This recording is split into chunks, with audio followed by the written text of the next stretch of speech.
In a world trained to seek quick results, instant rewards, and immediate validation, I found myself often asking, why am I doing this work?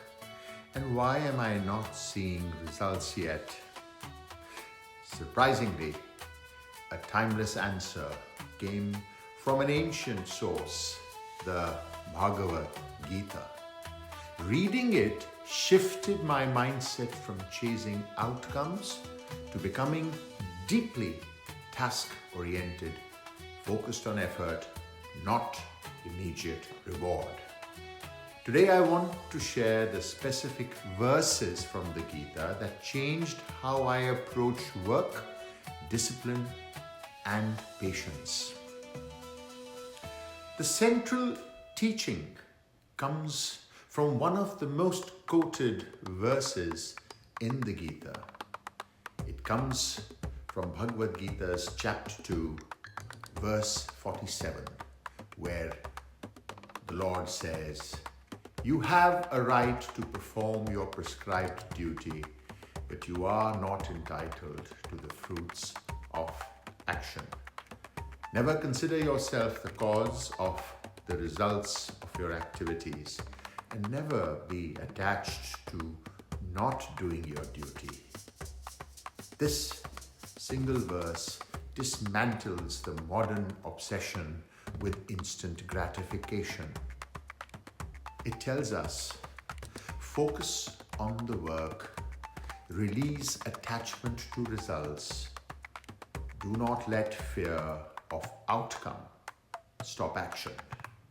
When I applied this to my life, whether it was my training runs, creative work, financial discipline, personal growth, everything changed.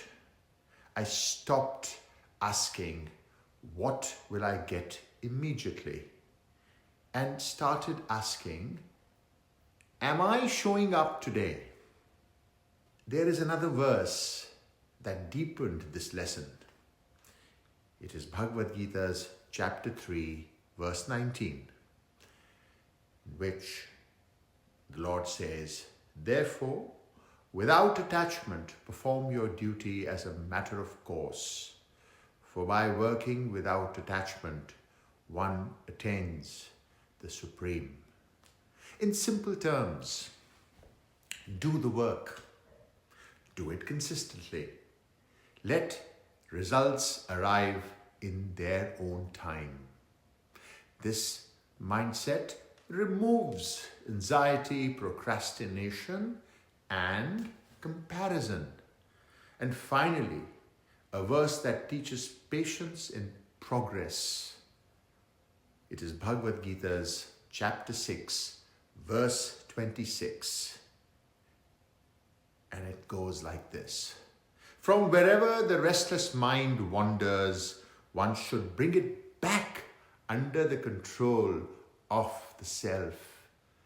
Discipline is not force, it is gentle repetition. Each day returning to the task, each day improving by one small degree." Since absorbing these teachings, I approach work without craving immediate reward, running without obsessing over pace, learning without rushing mastery, building without demanding instant success. The irony is, when you stop chasing results, results start appearing. The Gita didn't make me passive, it made me steady. If you're struggling with impatience, burnout, or the pressure of quick success, I genuinely recommend reading the Bhagavad Gita slowly as a dialogue on how to live and work. I've placed the edition I read in the description below. As always, I want to thank you for reflecting with me.